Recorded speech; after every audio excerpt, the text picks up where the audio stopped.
will be continuous, like I've mentioned, right? And these are examples of assessments. I would encourage all of you to go to Prof. Wang's previous webinar. I think we have that on CADe, right? Dr. Fai? On the yes. Okay, great. Okay, in terms of learners, the scope of students, so they will be, like I mentioned, they will be more actively learning instead of, we direct them like in the classroom. It will be them that will be doing the learning process, and they will be the one that is carving the learning. So these are the things they're going to do. They have to do more thinking. They're going to write more. They're going to do share. Okay, and then we're going to have to make sure that they are involved in discussion forums, right? Maybe I would suggest here for students, you might want to give some, how do I say, participant marks, online participant marks, so that we would like to encourage more of the students to be in the community. Because I from my experience, a lot of students are interested to be engaged in online learning, but some of them, they just hold back, especially the ones that are a little bit introverted. So with the participation marks, then they would be more interested to join. Okay, it doesn't have to be much, maybe around 5% or less or more. It depends on your preference, okay? And then in terms of knowledge, first, the resources, try to make it variable. It doesn't just have to be online lectures. You try to make it as visual as possible. You can give websites, you can give YouTube links, videos that are actually out there, not the ones that you prepared, but that's actually available, but that are related directly to your course, right? And all of these materials the problem is it's going to be a little bit overwhelming for the students. So you have to guide them. You have to give them expectations. All right, so for week 1, this, you should complete, right? Task 1, task 2, task 3. So you give them the guidance. So Dr. Radhiah, that sounds really interesting. Just want to know practically how is that done? How do you what do you advise? Do we use playlists? Create several playlists? Do we put in Putra Blast in the wall? What's the best way? Okay, I would say that you give them maybe just a table would be sufficient enough. Like at the starting of the online course, you give them expectation. Okay, these are the layout plans of the online learning that we're going to do. So week 1, you make a date, right? Okay, you're going to have to finish this task. So you have all the tasks, some probably mini lectures, some slides, notes, right? So you ask them to read it, and then probably some assignments. So probably that's enough for week 1. And then for week 2, all right, this is what you're going to do. So you give them the timetable, if you will, okay, so-called timetable, so that they will know what they have to complete within the given time, right? So I would say that as simple as you can get. Hello. All right, I will just go through. Sound problem, Dr. Yes, there is some problem right now. I don't know. Maybe because it's Monday. Maybe more traffic compared to the one that we had on Saturday. Test again. Hello, testing. Better to me now. How about you? Testing, everyone. Can you hear me now? Yes, it's Okay, they said sekarang clear. Okay. Okay now. Okay, kejap. Saya pun kejap. Just all right. Okay, can you hear me now? Can you hear me better? Hello? Yes, not much difference to me. I heard you quite okay. Yes, clear. Okay, semua cakap clear kat sini. Okay, good. All right. So in terms of the content resources, you can also encourage students to contribute in terms of the content. Okay, so it's not just you giving the contents, but you try to encourage them to give some other links that they might found online. Okay, and share it with their friends. Like I mentioned just now, it's supposed to be a community-based learning, and we encourage them to do that, right? All right. I also mentioned just now that you don't have to give everything to students in terms of the content of your course, but you give the core concept, right? So concepts, the core concepts are basically more effective if you visualize it, but if you give them in a form of text, it's not as effective, because then it's hard to link all the main points together. Okay, I will give examples after this. All right, so how much content is enough for online learning? So I'm going to share with you a knowledge pie, if you will. So this is a concept by Butcher. And she gives 4 layers of content resources. So the ones in the middle right here is the resources for learning core concepts and principles. So this is the core concept, the main concept that we normally explain to students. Okay? And then the second layer would be resources for applying core concepts. And then the final one is, the second final, resources for analyzing and solving problems. And the final one is resources for customized and personalized projects. So as students go outwards to the pie, okay, the resources would be more complex in terms of assessment, okay, but our job is to make sure that they have this slice, one slice. Okay, we will try to make sure that they get all the core concepts in the middle. So you don't slice this one. Make sure that it's in full. But the other parts, you can slice it accordingly based on your experience, on how you think what are the most important parts that the students should know and should be given assessments. Okay, so that's just the elaboration. And this is an example of how you can customize content resources. All right, so based on the pie just now, right, I'm just gonna take this part over here, okay, and I'm gonna break it down into smaller pieces so that you can get, you can understand more clearly of how this works, right? So step 1, you're gonna have to provide the learning core concepts and principles. This is very challenging to me, but for those that are more experienced, I think if you are teaching a new class, then it would be very challenging. But if you have mastered that topic and have taught it like many times, it would be much easier.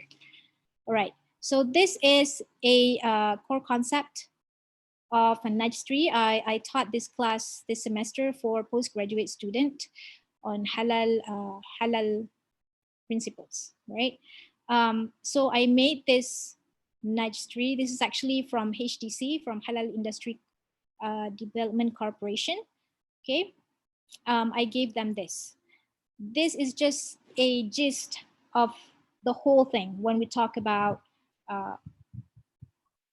halal and haram, what and what cannot be consumed. And it's not just in terms of consumption, but also in terms of ingredients in products like in cosmetics, stuff like that. Okay, so beside this, I also gave them notes and I gave them a video lecture, right? So this is a pre-recorded video that I gave to them. Okay, so that's the core concept. And then provide resources for applying core concept. So this one can be done by giving simple quiz, you know, just to let them apply whatever that they have learned. Okay, so this is just like warming up of the core concept, just to get them to know more whether they understand the core concept or not. So this one, I came up just with a simple quiz. It doesn't look that simple, but if they understand the core concept, then they would probably apply. They would probably have to find some extra information in terms of this, but from my experience, the students are doing quite well in terms of this quiz, right?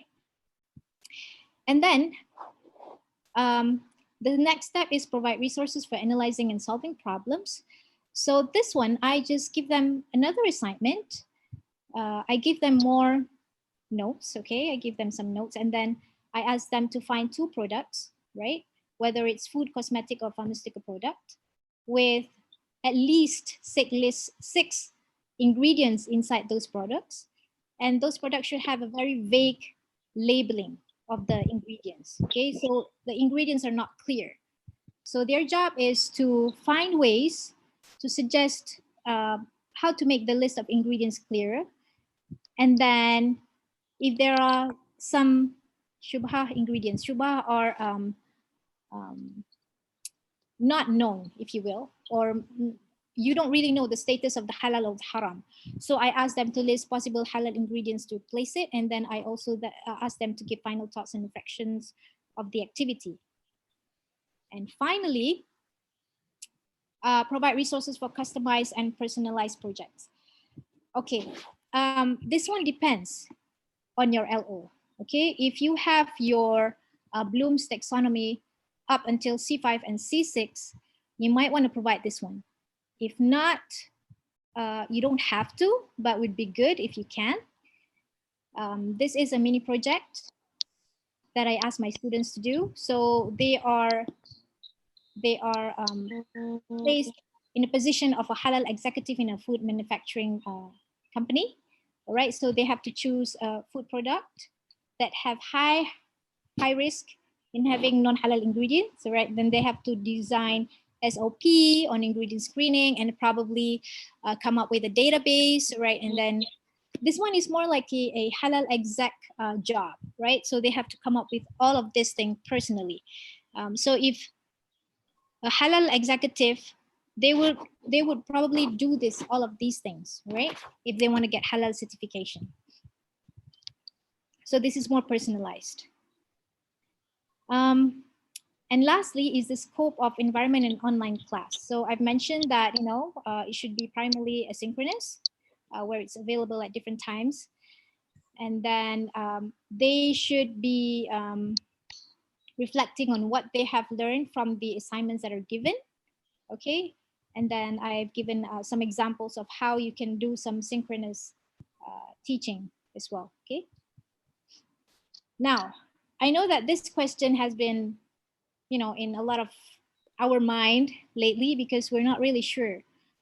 How can we conduct online learning if the internet connection is unknown to us, right? Their internet connection, our internet connection, I would say, is sufficient enough to deliver. So this is it's a little bit small, but this is actually a table that has been given by CADe in UPM. Okay, Dr. Fad did this. Kudos to Dr. Fadlina. Ramai lagi ni, ada Jakib, ada Cik Faris, ada Dr. Wan ramai. Not me. Yeah, tapi I think this is the one that you did, right? You did this one. Yeah, but anyways, CADe has very how do I say, very supportive, and the community is very strong. So kudos to CADe. Anyways, so the internet bandwidth, they come up with this visual table, right? So if it's low, then you have the apps that you can choose, and then the approaches, and then the action, right? So they already have suggest something, right? I'm just gonna go into low, because I think this is a lot of our concerns right now. What if the students are in rural areas, in remote areas that have very, very insufficient, we call it internet bandwidth? So this one, they just use WhatsApp or Telegram group messaging, okay? And then the approach is micro learning.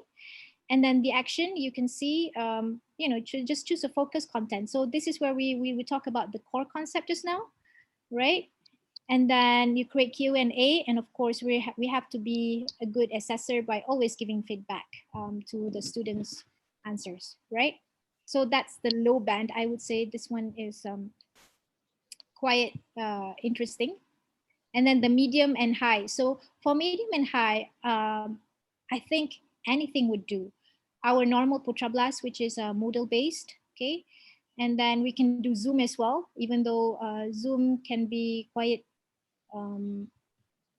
expensive in terms of usage of internet, but I would say it's sufficient. We don't have to make a 1 hour communication with the students. Maybe half an hour will be good enough. Okay. And then there's other approaches as well, right? Now, how can you come up with your plan of action right now in this COVID-19 quarantine? So I came up with a plan that you can start. So first, try to do a survey, okay, to your students. You check the internet availability and also the speed. And then you choose the mode of teaching and learning based on the internet speed that you got from your students' responses. You choose what kind of teaching and learning mode that you would want them to do. So this one is based on this one just now. Okay, so you choose whether the approach should be under low, okay, low over here, medium, or high. Let me just get a pencil. All right. So you can choose either, right? Sorry. Okay, sorry. You can choose whether it's low, medium, or high, right? You can choose your mode of teaching. And after that, you choose suitable platforms and mode of execution. So you here where you actually decide what kind of online tools and apps that you can use. And then you can prepare the content. So this is where you adapt the content that I mentioned just now, the pie.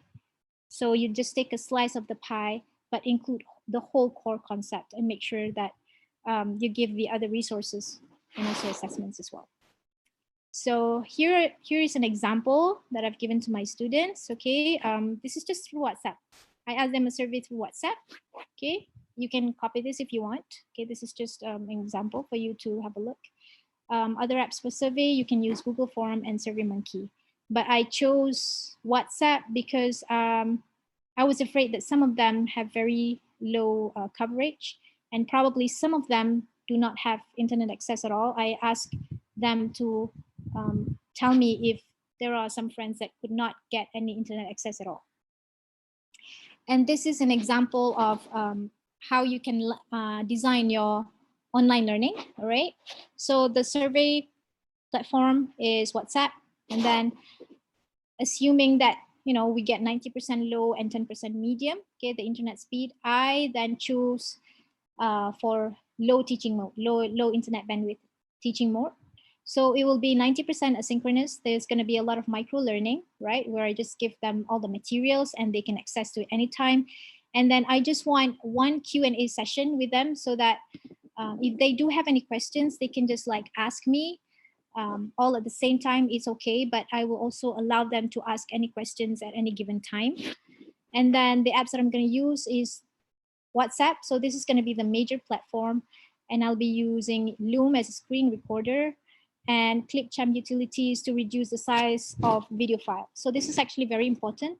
If you are using, if your students have low bandwidth internet, then you're going to have to try to reduce the sizes of your files, your videos, try to reduce this as much as you can, because the bigger they are, the more it's going to consume their battery and of course their data.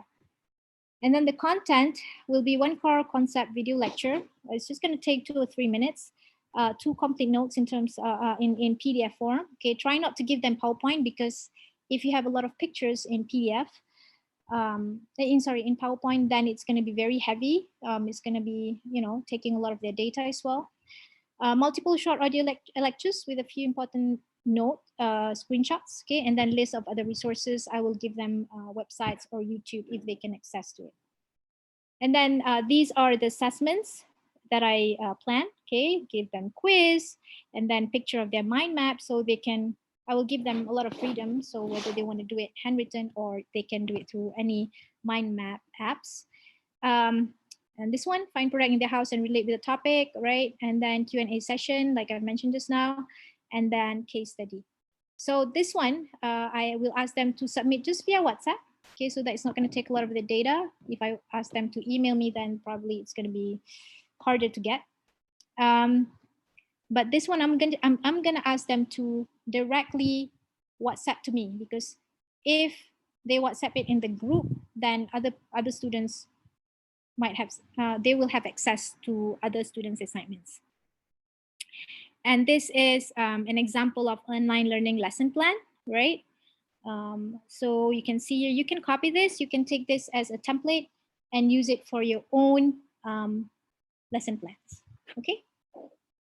Any questions so far? Doctor, I have a question. Yes.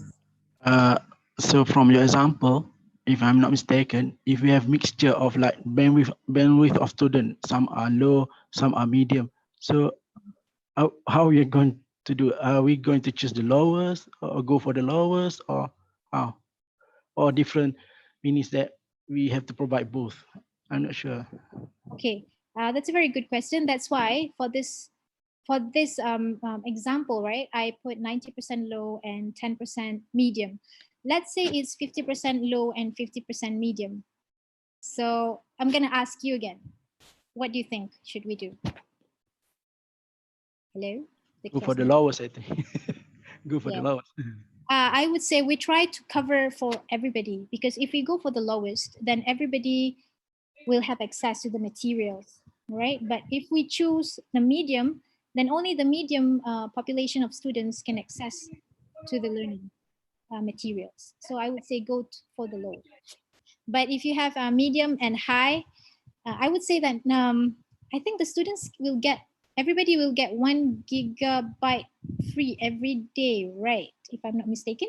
Is that right? Including Mak Cikia. Not sure about that. Yeah, including my Chikia. So, okay, about getting the 1 gig, it's fine. But then again, it depends on the internet provider. If they have It's good, by Celcom 1 gig. Okay, Dr. Mas Dida just said. That's by Celcom 1 gig every day. Hello, Dr. Mas. thank you, Dr. Mas. So it depends on the internet provider as well. If let's say you are, if the students are staying in a place that has very low coverage in terms of the provider, okay? Because I know that some students say, okay, kat kampung is very hard to get, let's say Maxis contohnya lah kan. So you have to consider that as well, right? I would say the safest bet is to go with low, so that everybody will get access to the learning materials. Is Chime utilities available for free? Yes. I will give a tutorial on how to use it after this. We're just gonna see how to use Loom and Chime utilities after this. Yay! All right. So any other questions before I proceed? You can ask questions now. They actually, we've been quiet, Dr. Radhiah, because they decided to ask towards the end. Okay, now open for questions. Come on, guys. Or am I going too fast? Or is this too complex? I think it's okay. But there are some parts which I wish to have interrupted you. Okay, Dr. Narida, silakan. It's very interesting and to have all these apps. I think we can use it. But I think this is not related with Dr. Radhiah punya class, because we have information from TNCAA kata we are not allowed to do any classes during until 14 April kan? Yes, so, I got it. Everybody did. Yeah, so everybody did. So how are we going to use this? Because it is very useful to have all these online things during MCO kan? So macam mana ni? So are we going to continue prepare this and use it after the semester started? After 14 April? Can I let Dr. Fat or Dr. Wan to answer this? Okay, bos kita pun ada kat sini, tapi kita cuba jawab dulu ya. Bos kita di sini, bos. Prof Mutahara dia kan? Saya cuba jawab dulu lah. Okay, this is actually CPD online initiative by CADe. Kudos to Dr. Wan Marzuki. In terms of our initiative, we are actually preparing people. So one of our continuous expectation by CADe, memang kita punya bread and butter is for CPD. CADe tu kerjanya to develop people. So we want to see increased digital competencies. So imagine that if people want to spend their time now to prepare better material, so we know that we can see now that videos are something that can help students to learn better. So although we are not allowed, just to make myself clear, we are not allowed to do any academic activities for now, but we can do the preparation. We can use Zoom or whatever applications to record our materials and put that in YouTube or maybe in the Clubhouse and have it all designed. So when the semester starts, inshallah, bismillah, when the semester starts, we can see our students and we do more flipped classroom rather than the typical rote learning setup. How about that? Does that sound okay to everyone? Yes, okay. Yang lain boleh komen mana Prof Mutahara kita. Yeah, you are right, Dr. Fad. You are right. We prepare people, prepare the materials. Okay, thank you. Okay ke, Dr. Norida? Yes, thank you very much. Yeah. Saya nak tambah sikit. Because right now everything is not under our control. I don't know whether there's going to be an extension of us working from home. So like Dr. Fat said, it could be extended. So better prepare from now than later. Nanti kelang kabut. Okay. Any other questions? Question from you, Tio. If we have a course with a lot of calculation methods, what is the best way to assess? Can you answer that? Calculation methods. What is the best way to assess? The best way to assess, I would say that, okay, for your own materials, you can do screen sharing. I will sharing after this, right, on how to use Loom, where you can do the calculations and teach them. But if you want to assess, and I'm not really sure how you mean the assessment, is that right? Is it the assessment? Yes, the question is exactly on assessment. I think in terms of materials development or maybe synchronous, imagine that we are using online conference. There are several software that allows us to write proper notations. So besides using the screen, using the screen to behave like our whiteboard, there are also applications that allows us to type and use all the notations. We can also use Word if we are not familiar with other apps. In terms of the assessment, for us to see whether the students can derive and also solve problems. If you want to do it synchronously, you can use quiz, or maybe you can use also for myself, I usually like to use Google Slides and put it public, so each group of students can take one slide and then they will conteng inside. So that is doable also for assessment. I think assessment is mainly just for us to measure what has been learned, or how far the students have understood. Assessment also can be used for learning, as learning, and off learning. So depending on your design, yeah. I hope this answers. If need more explanation, we can discuss. Yeah, Dr. Dayang from engineering, I believe, shared also in Putra Plus we have assessment for calculations. This is under quiz. If you refer to my e-assessment guide last week, it's available in CADe's website. I have listed out the list of functions that quiz can be used to. Yeah, I think Dr. Narashikin tadi ada nak tanya soalan kan? Anybody wants to add or anything? Feel free. Dr. Radhiah. Yeah. Hello. Yeah. Just wonder if let's say we do a recorded lecture and we put in the YouTube kan, is there anything do and don'ts that we should take note before we put something in our YouTube channel? Rather than the copyright lah. Nak kena careful juga sebab YouTube channel tu, because I make it as public kan. Okay. Can you? Okay, the first one I would say is the content. Okay, whatever content that you use, so normally we will just take resources from books, maybe papers and stuff like that. Make sure that you always cite where you have the references from. You make sure that you have the references. That's number one, the content. The second one is, of course, you mentioned, I think everything is about copyright right now.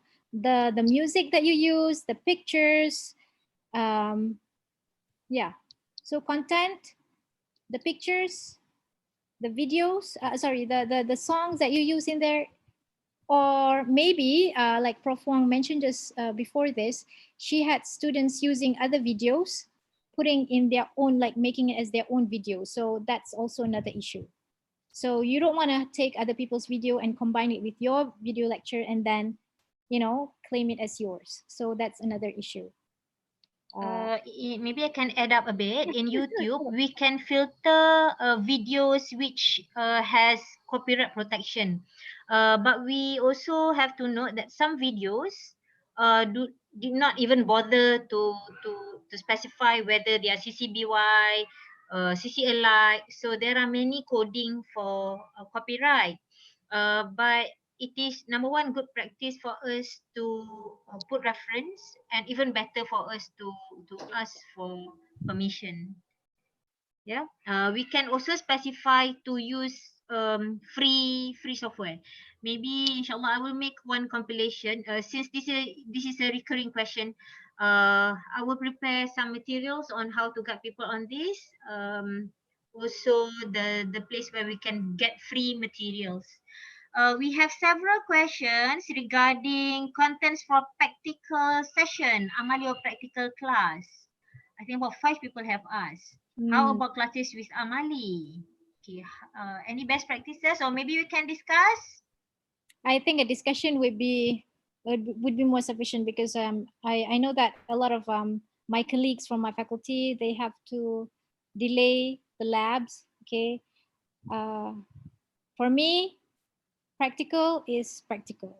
The students have to do it. Let's say if the practical is just a demo, then probably you can set up a video of you demonstrating the practice. That's okay. But then in that practical, the students have to do it hands-on, then that would be a problem to me. I think they still have to do it, because in order for them to master the skill, they have to do it.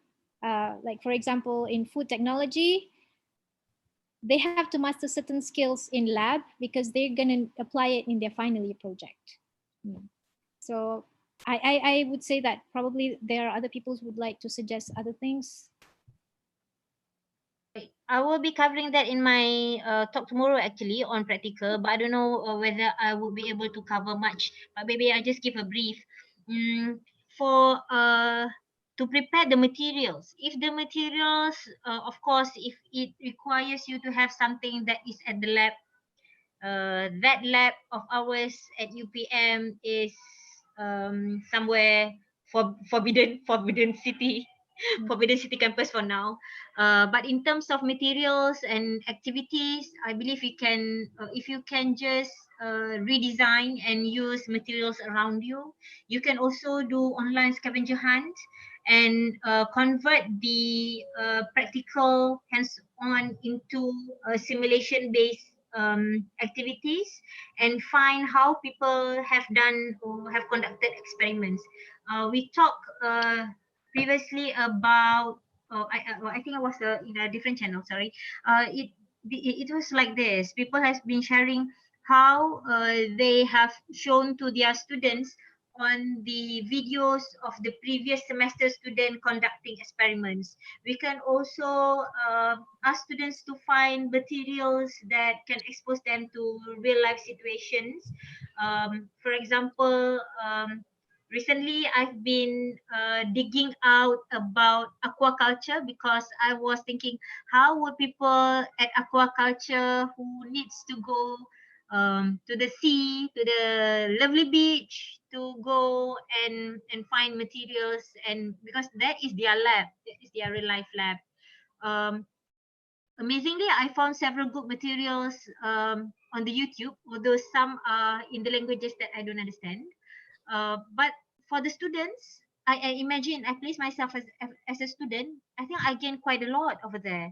I understood better how it is done, and even the setup. So this event has contributed some to the knowledge. So again, it goes back to the educator to design all of this. Well, it is limited to digital again, but not the normal touch or physical touch experiences. We need to be on reality at the moment, however.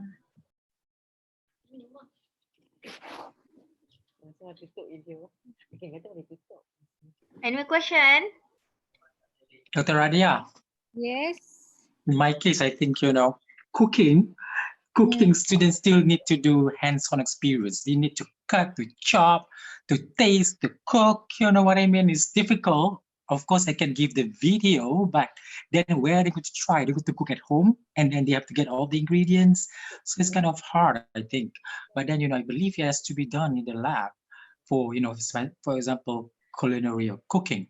There's no other options. But anyway, but students can learn, like, let's say I do the demos, and then they can see what I do, what I'm doing, blah, blah, blah. But then they cannot try it. They just watch it. That's about it, right? I would say in your case, it'd be much easier. I'm sorry if I'm wrong. Correct me if I'm wrong.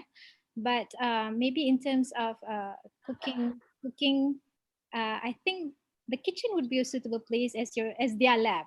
Maybe they don't have like all the well-equipped things. I don't know. I know that there's many type of knives, but I don't even know the I'll be type. teaching. I'll be teaching at the Faculty of Education in the next. Oh, Yeah, it's not in their labs. You see.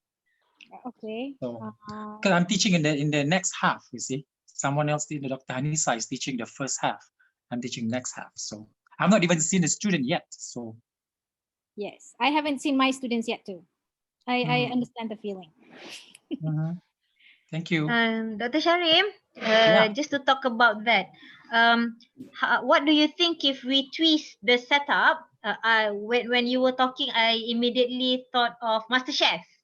So maybe other people in the house can can do role play to become the chefs or the judges. You do the demo for the first round, and then the students have to do their demo, and there will be another person who uh, around the students surrounding to be the videographer. Yeah. And then some people will be the judges, and maybe some other students would assess in terms of the presentation or whatnot. Would that be suffice? But then it's going to be like live. Is it live? Something like that. You say, is it live or recorded or what? You can do both, I believe. So it depends on the angle of the because if we imagine going towards the future, digital life and the digital environment right now, many applications can do that also. Flipgrid, for example, is an application which really empowers learning through video. So maybe I think that's it a good can be idea. done. But then if it is in a remote, like a remote, like where I don't see the students there at their own location, and then probably perhaps if they have the right tools and utensils, whatever, they might do it. But then if they don't have it, they might not do it. You see, Of course, and there also are they some have to, limitations, of yeah, course. and also they have to go out to get all the ingredients. If let's say they are staying in a very remote area, they won't be able, and then you're going to spend money to buy ingredients. So that's the thing. True. So we need So to we can do it, where we can tweak and flexible. Maybe we can do that when there is just boundary. There is just boundary. Sure. Then, we can do it, that'd be fun. You know what I mean? We have to go to this direction doing online things because now, everybody got to learn online. There's no like reason for not learning online, and people all over the world is doing it now. And then we cannot be left out, not doing online. Because before this also, UPM only let us do 2 times, to do online. But I think after this, UPM will let us do more, right? Yeah, we are So this having scenario very now, interesting chat as well on this. Bringing the actual environment into the classroom, for example, virtually by Dr. Norohaiza. Talk about immersive learning like VR platform is perfect for this, but it's not easy to build the content. And asking to have one special session on this by Kate. Okay, Roger, Dr. Wan. There is also someone who talked, Dr. Camelia and Dr. Abby. I believe they are from music and performance major. Dr. Camelia said, my fellow colleagues have asked students to record via self-practice sessions at home or videos of themselves playing their music instruments. Wow, even I want to watch that. Then these videos are commented and given feedback by the lecturer. Okay, I want to become an audience, please, to ensure the students' performance standard throughout this PKP. So maybe this is something that demonstration related skills can be implemented. Also by Dr. Abby, to be used is in drama performance class. Wow, eventually maybe we would be able to create young producers, young publishers, young actor and actresses from the drama major. So I think maybe this time also opens new opportunities for us as educators to explore. More question, yeah. For classes that uses high-tech equipment, in my case, food processing. Well, we have a lot of people from food tech, I believe. Hello, hello. The equipments are only available in the lab. So by teaching online may not achieve the objectives. Yeah, I understand. Okay, I don't tanya register. Registration is available. Dr. Wan Rusuki will upload. Okay, there is attendance link already. Any more questions, fellas? Come on. Or we are ready for Loom now? Yeah, I think if I look at the chat, people are actually interested to watch the Loom tutorial. Okay, maybe you can start. Yeah, sure. So can we just conclude that for the practical, it depends on the field. Availability, yeah? Yes. It depends on the availability of the equipments, the materials that are needed. If you think it's, everything is available, well, probably not everything, but some sufficient things are there for them to achieve their LOs, then I guess it's fine. But then for some field, it's not doable. And please remember that, just how do I say this? During this difficult time, we have to have more empathy for the students. That's one thing. And then please be kind to yourself. So when you are being an online learning designer, keep in mind that you yourself, as a mentor, as a lecturer, you have to do a lot of learning as well. So just be kind to yourself, whatever that you're doing. It doesn't have to be perfect. As long as you know that the students and we can achieve the learning objectives, I guess it's fine. So just try to do a minimum viable learning course. Yeah. So be kind to yourself, be kind to the student. Kindest word of the day. Okay, so to those that want to learn more about it, I would suggest this book. So I learned a lot from this book for this particular webinar. Okay, so this is the Online Teaching Survival Guide. The survival guide. So I think it's quite useful. We'll survive. Is the book available online for free? I don't know. Actually, honestly speaking, this one I got it from my husband. So maybe I will have a look at it. We'll dig out. Dr. Florence will dig out. Yeah, we'll dig out, right? Okay, but it's a very good book. I would say, yeah, it's a very good book. Okay, so are we ready for the tutorial? All ready. Okay, I'm just gonna open this one. Yeah. Okay. All right. So let's have a look at Loom. So this is Loom. This is a screen recorder. Okay, and take note. I look at this one. If I click over here, learn more, I know that Loom is actually offering free access to all educators. Let me see. Yeah, here. Loom Pro is now free for education. So you can use this. Normally, I think they charge for some certain amount of money. I don't remember. Let's see the pricing for Loom Pro.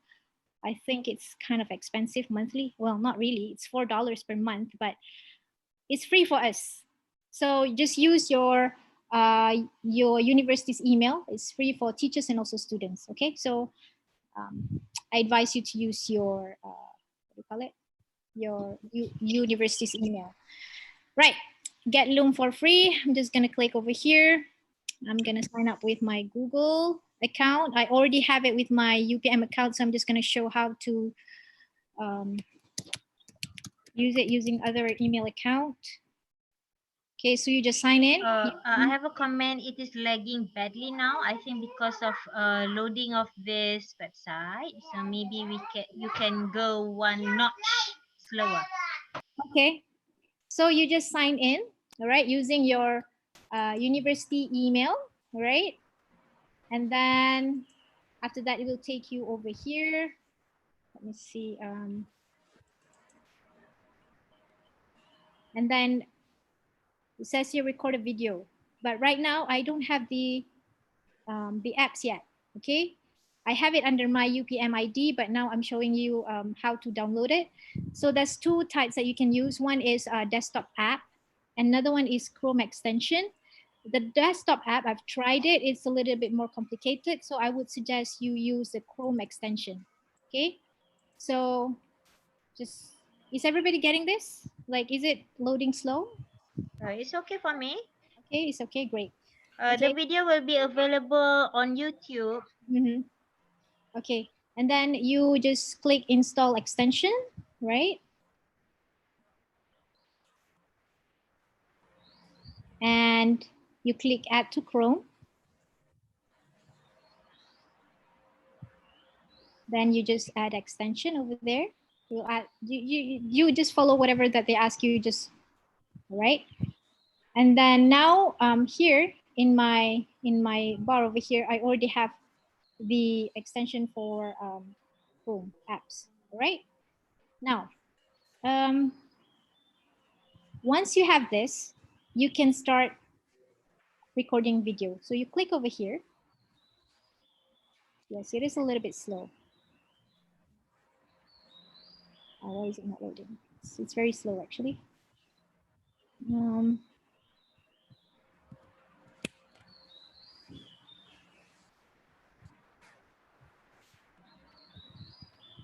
Okay, I'm gonna go to the Loom that I've already uploaded in my YouTube. So you know how to download the Loom in Chrome. So I'm just gonna stop that because I think the internet is very slow.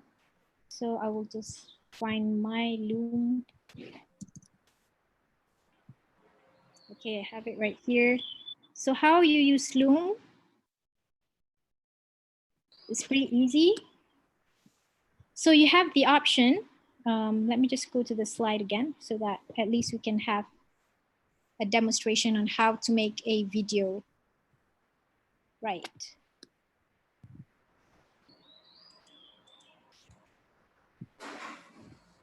Okay, you have the option of screen and cam. So that means you have your face and also the, what do you call it? Your screen, right? So you can see right now over here, my face over here. Let me just make this bigger. Okay, you can see that's my face over there. You have the option of making this smaller. Can you see?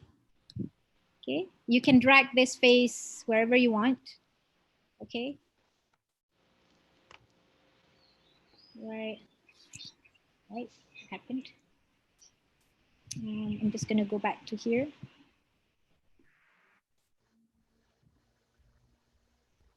Sony. Okay. All right, and then you can also record just the screen. So if I press screen only, okay, so you can record only the screen, okay? So you can make the PowerPoint bigger if you want to. And then you make it bigger. And then, where's my Loom? It's gone.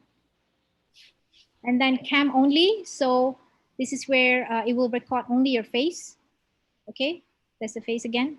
So we'll just only record the face. Make sure that you choose the right camera. So this is the only built-in camera that I have. If you have multiple microphone, go ahead and test which one is the best. All right. And you can also choose which kind of quality of the video that you want. I would suggest not to use the high def because it's going to take a lot of it's going to be big. The files, Loading time. yes, the loading time, and then the file is going to be big, and it's going to take a lot of your students' data. So I think there's a 1 million question, similar to my question actually. What's the difference between Screencast-O-Matic and Loom? You are one of Screencast-O-Matic Duta in UPM? yes, good question. One is because right now Screencast-O-Matic, to me, there's not much difference. But then the what do you call it? The how you want to get there from downloading the apps until the usage, it's going to take longer time. So for Loom, if you use the Chrome add-ons, it's very fast. So I want to make sure that everybody gets to the point of downloading until to the usage as fast as possible. So that's why I choose to give a Loom tutorial instead of Screencast-O-Matic.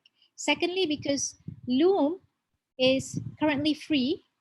I think it's free forever for educators. So why not take the advantage of using Loom? Thirdly, Loom, once you have the video recorded, you can just share the link to your students straight away.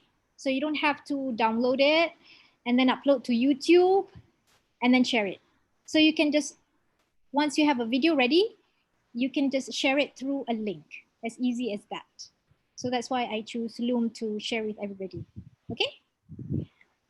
All right, let's carry on. Can we try? Can we accept more questions, please, teacher? Yes, definitely, sure. What's the difference using PowerPoint recording with Loom? Is there time limit? How about the file size? Again, it depends on how the quality just now, this one, okay? The quality of the video, which one do you choose, right? So if you choose a lower resolution, then it's gonna have a smaller file, okay? What was it just now again? Oh, PowerPoint recording. Yes, you can use PowerPoint recording, definitely. But then PowerPoint recording, it's similar with Screencast-O-Matic, where you have to download the video first, and then you're gonna have to upload it to a platform. So normally I would say YouTube. So that's additional work for you. Maybe So I can add also with PowerPoint, you cannot have your, it's not a screencast, it's a narrated video. Meaning you can use to record just your voice. Is there time limit like in screencast 15 minutes if I'm not mistaken? For the free version is, yes, 15 minutes for the free account, the freemium, but for the premium is unlimited. So that's why I would say that Loom is better, because right now it's available for free. We don't have to pay anything. We can just like use it. Okay. Any other questions regarding Loom?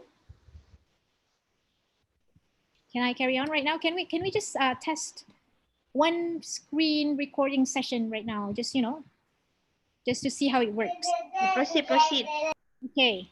So I'm just gonna go back. All right, I'm just gonna start recording. I'm gonna go back to my YouTube. Sorry, to my, what do you call it? To my PowerPoint. Right now it's actually recording, right? So you can put your face anywhere you want.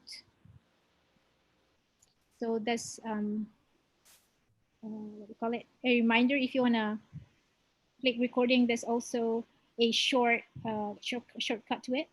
Okay, so make sure that you position your face that doesn't actually cover the notes. Okay, so I'm talking blah, blah, blah, blah, blah, blah, right? Okay, now we're gonna stop recording. Is it already recording? Now it's starting to record. Sorry. So before it records, it has it have a, what do you call it? A countdown timer, just like Screencast-O-Matic.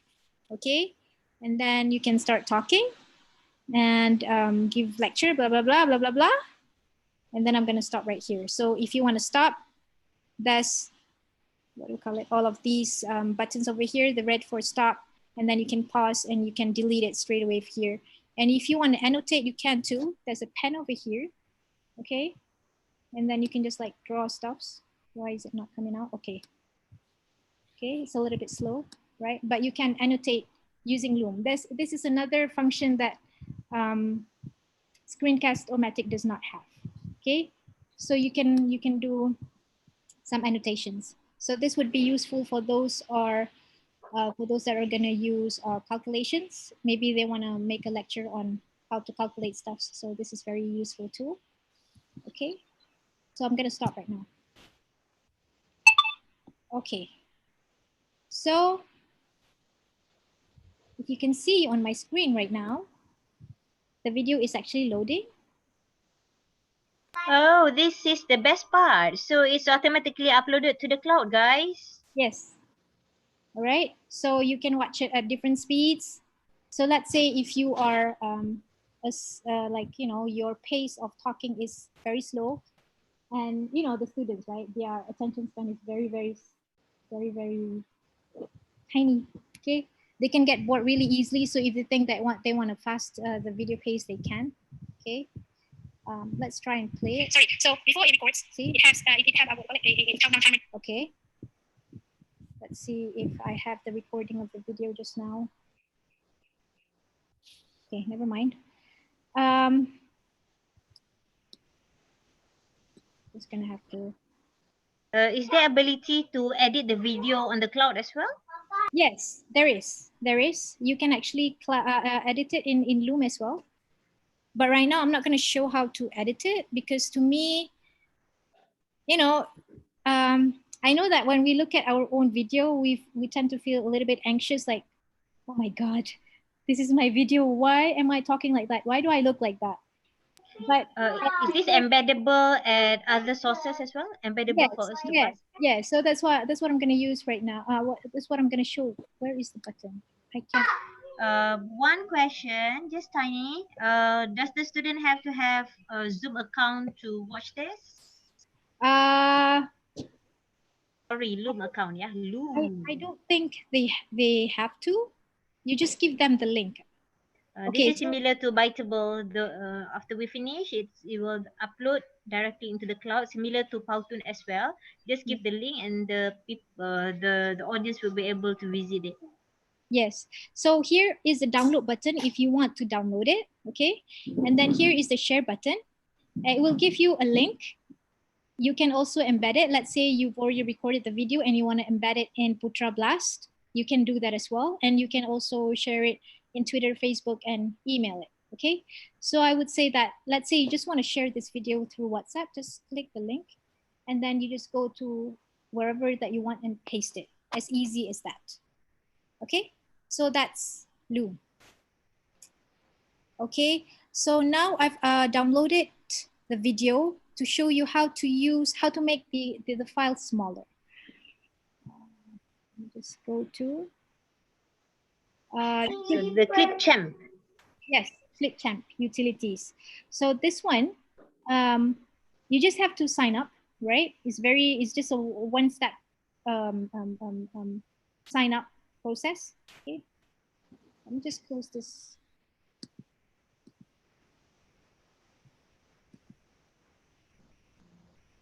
Yeah, I'm just gonna quit the Loom, right? So this one is, okay, I'm just gonna go to my downloads just now. I've downloaded the video. Okay, here's the video recording. What you're gonna have to do is you just drag and drop it. Right now, the recording just now was 46.4 meg. Okay, why is it? Okay, here. Okay, it's ready right here. Yeah, it's ready. Okay, and then you just click share.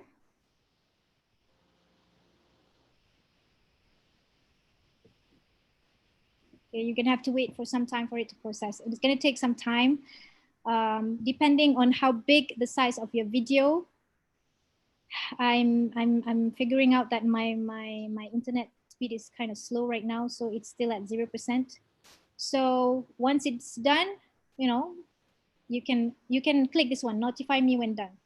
So once it's done, it will notify you. So if you think of giving this, like putting this inside WhatsApp, for example, right? You want to make it smaller.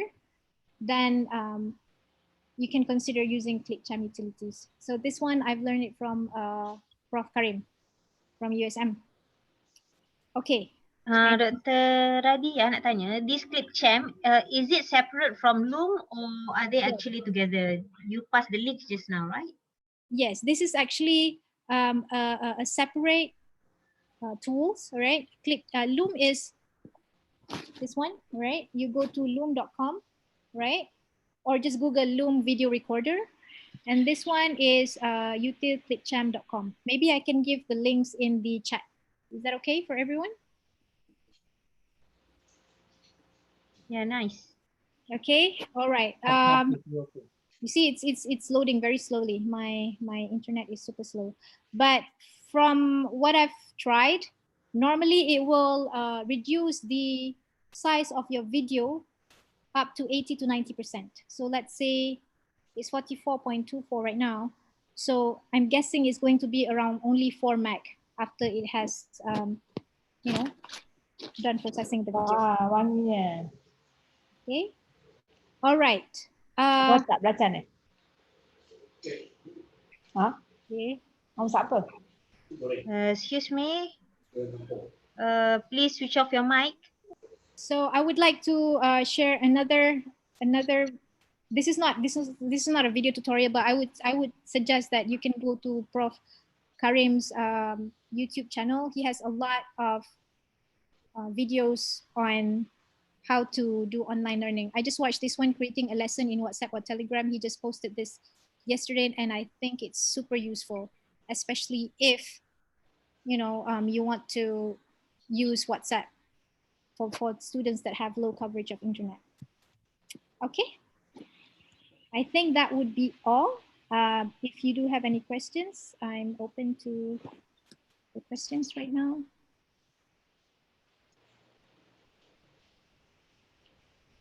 Dr. Fat, is there any questions? Kejap ya. I am preparing the links. Okay, the links are ready. All right. All right, there is one question. Silakan Dr. Rafida. Dr. Rafida in the house.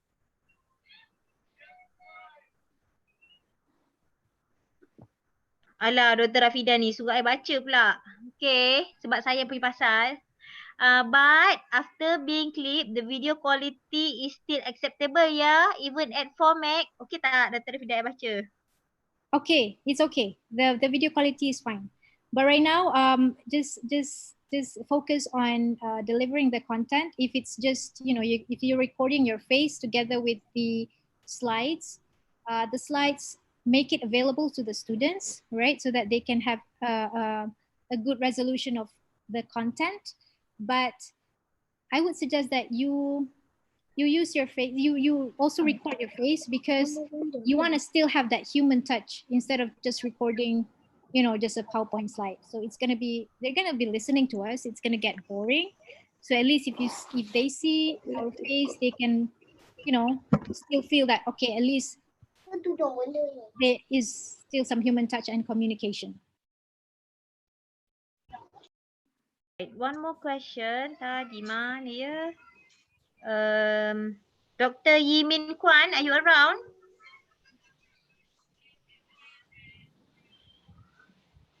Dr. Yimin Kwan, are you there?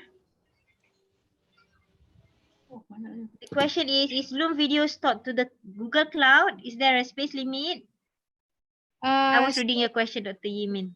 Cloud.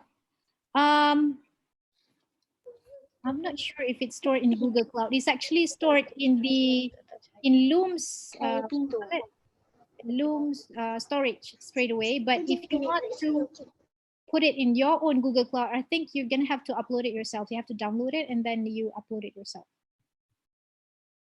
Am I answering the question?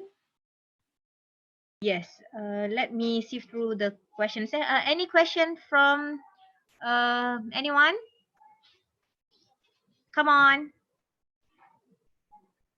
Hello. Yes. Dr. Fat, it's not a question, but I think, Zoom is a good platform for us to do like live lecture, right? If the student has access. Well, the thing is, Loom is a video recorder. not Loom. Zoom. What I mean is Zoom. Zoom, yes. Zoom Right? is. You know, when we want to do live session, so like if they have access, we can do on Zoom, which is the best. Yes, this Loom is an additional software. We can use Loom to do video recording. Zoom also we can record our session. But Yes. imagine that if we are not connecting to anyone and we don't want to use Zoom, we use Loom. So you have options now. And if we want to use Zoom, we have to let them know that, okay, we'll be online at certain time, whatever, and then we are going to be live with the students, right? Yes. But in the situation where the students don't have access, you can use both Zoom and Loom to record your presentation. Okay. Yeah, but Loom is lighter. Zoom is heavier because it needs you to connect to the cloud. With Loom, you can also do. Okay, regarding that, Dr. Radhiah, if we use Loom without internet connection, is that doable? Depends. I don't think so because it's web. It's web based, right?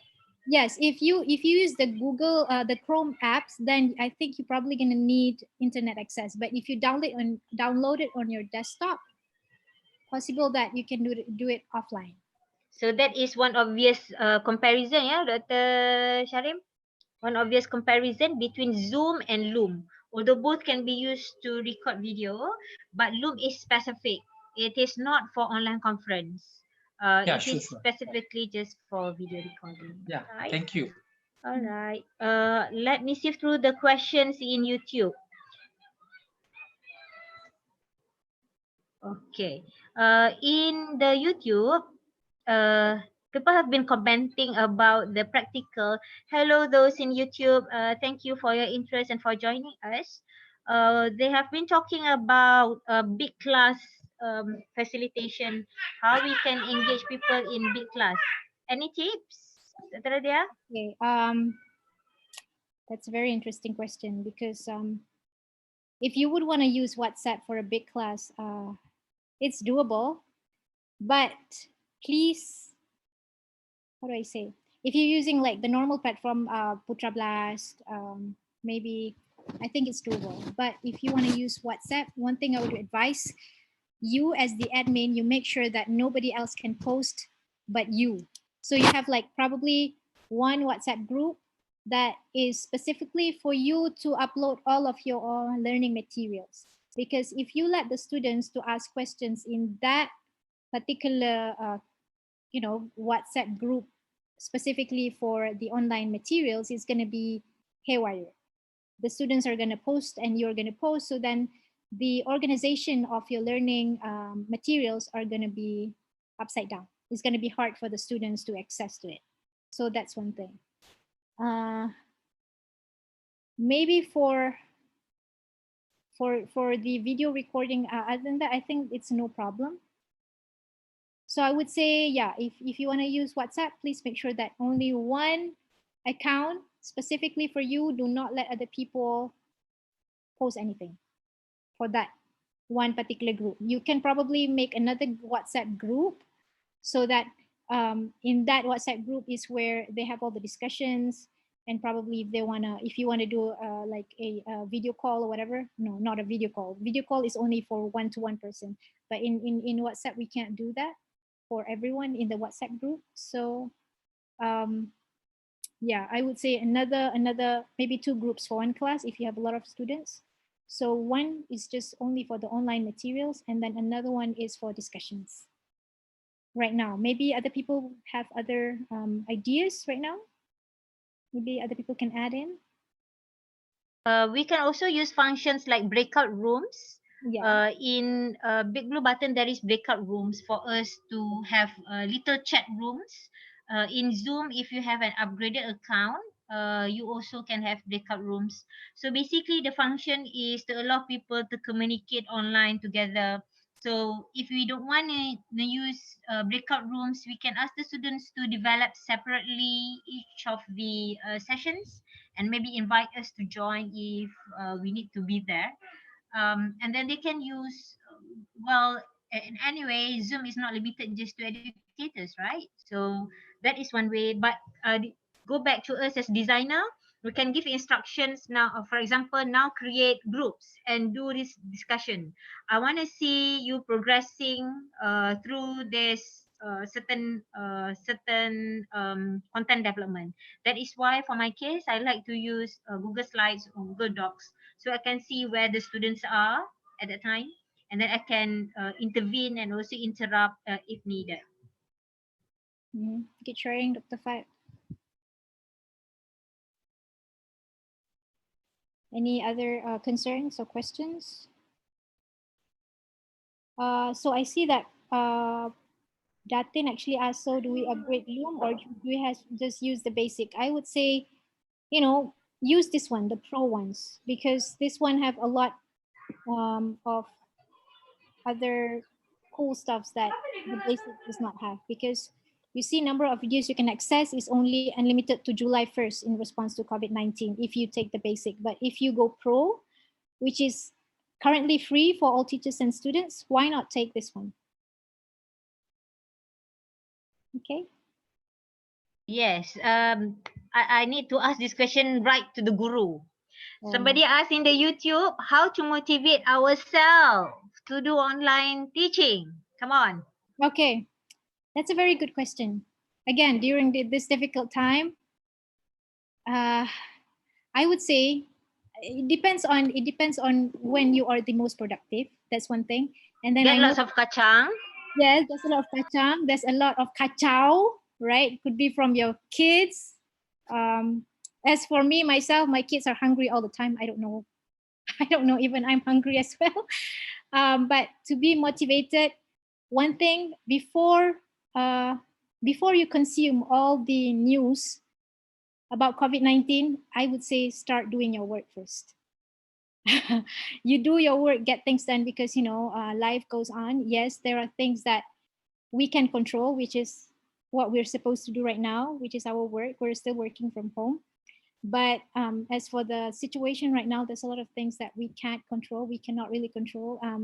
Honestly speaking, I'm also stressed out because of the situation. But again, there are things that we can't control. So it's not wrong to feel anxious and not motivated, because that means that you have a heart as a human being and you are concerned and you have deep empathy of what's going on around the world. Good for you. But yeah, I would say my suggestion is before you consume all the news, start doing your work first. Think about what you can do to contribute to your students, to the society, and what you can do best right now.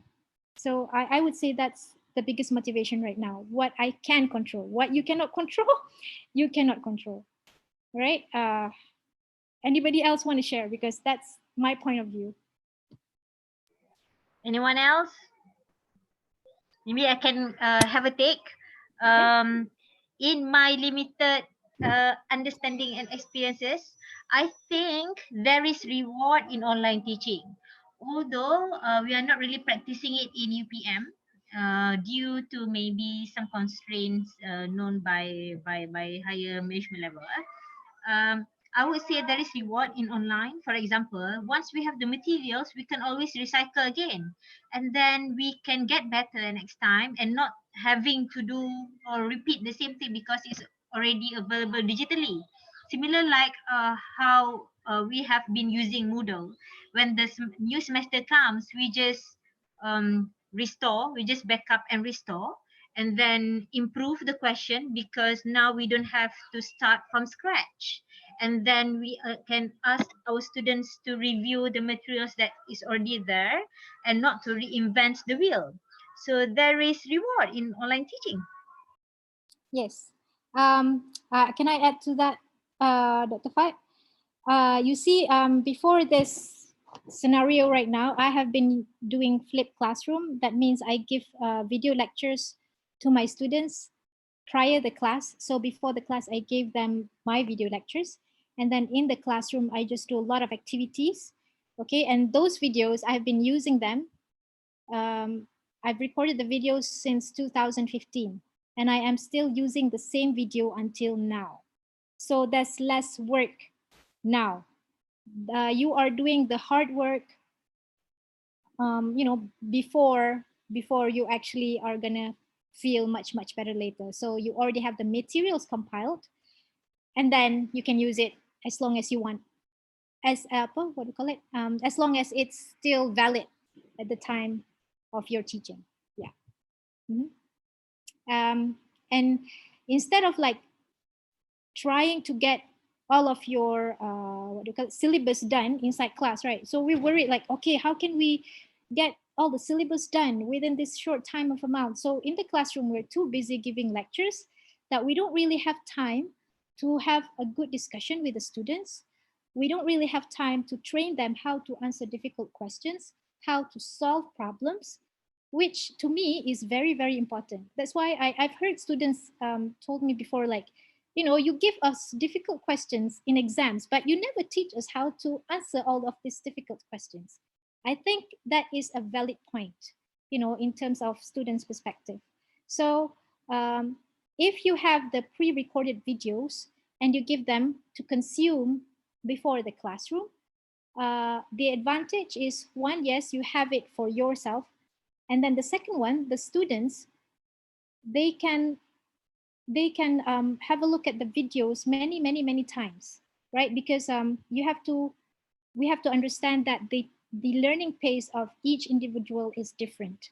So some students might catch the concept very fast, some of them very slow, so they need more time. So with these materials, it will give them more time to make sure that they are at par of where the learning outcome should be at, where the learning objectives is achieved.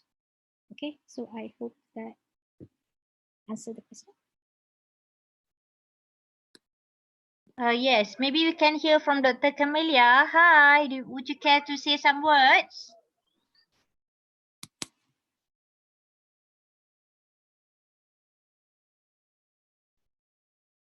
Dr. Camelia, are you around?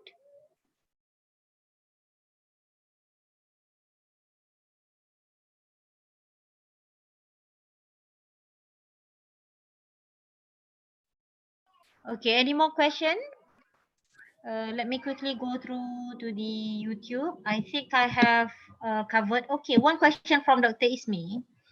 Assalamualaikum. In terms of complexity, Loom is less or more complex to be utilized as compared to PowerPoint video and screencasting?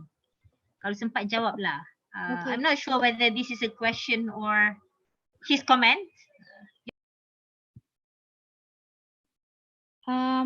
Like I've mentioned just now, Loom is better in terms of how fast you can actually use it.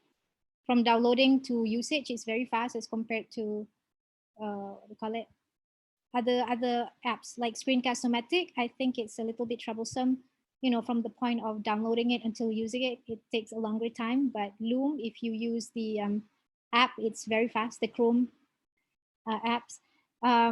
Another one is if you use PowerPoint recording, it's okay, but then again, you have to download it and then you have to upload the video on other platforms, like for example, YouTube. So that's the extra work that you have to do, right? Any other questions? Hello. Yes, please speak louder. Hello. Hi, Dr. Fahad, Dr. Radhiah. Yes, hi, we can hear you. Please continue.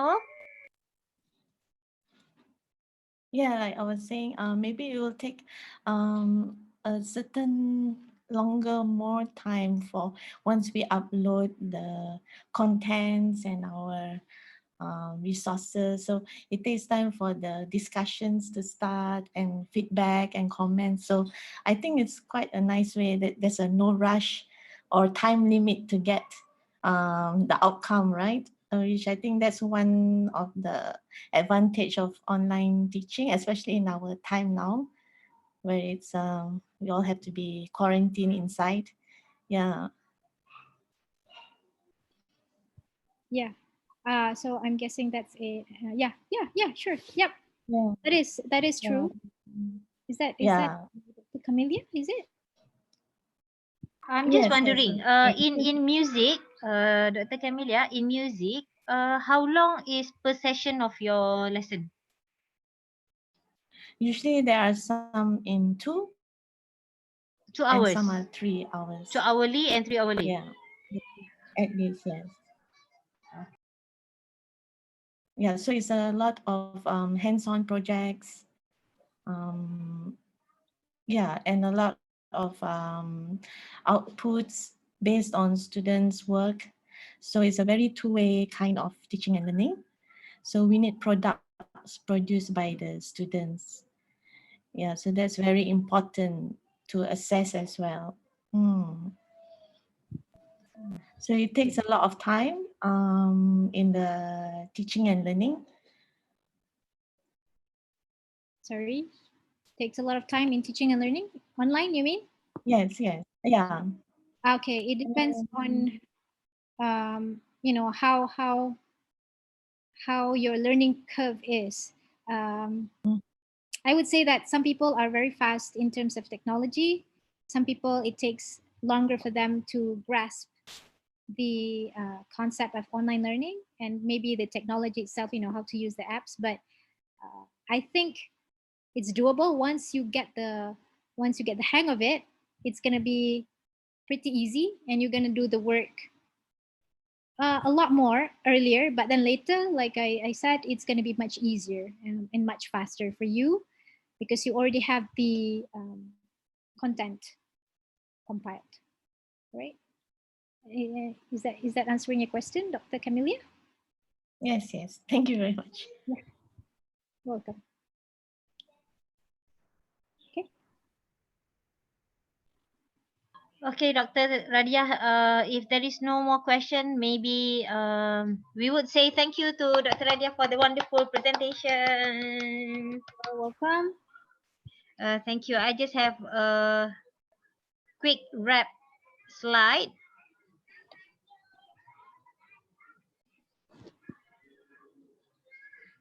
Okay.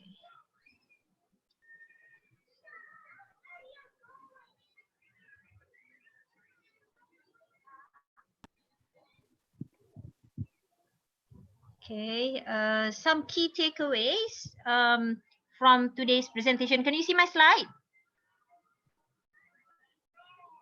Can you see my slide? Yes. All right.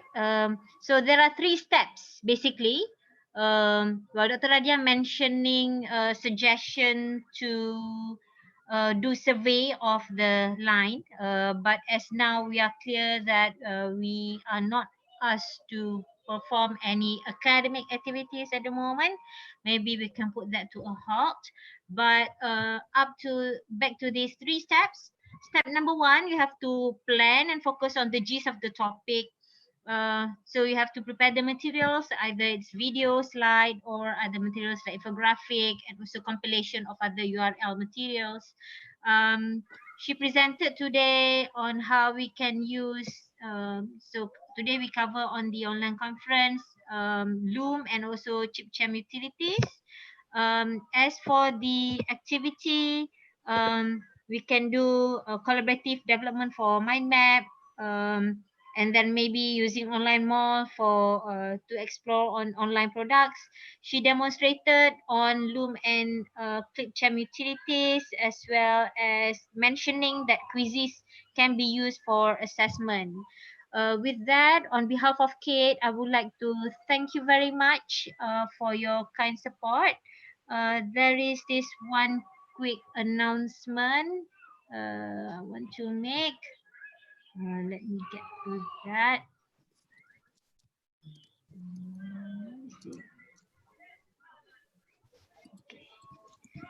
Please check out our Facebook. Can you see my sharing of picture? Okay.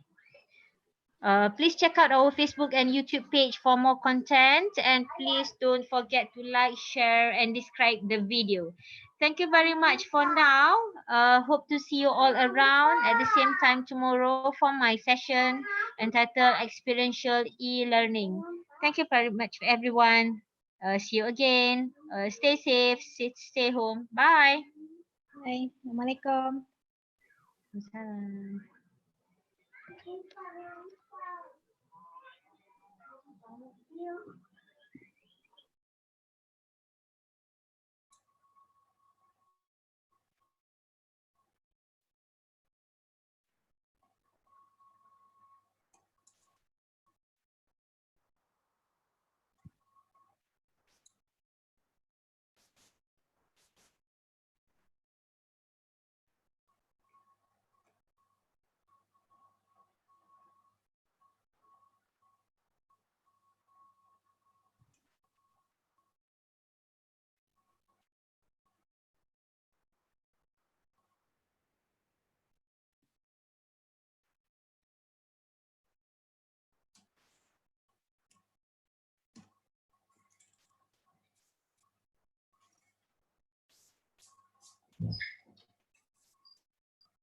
Ada barang sampai tak? Ada kan? Satu.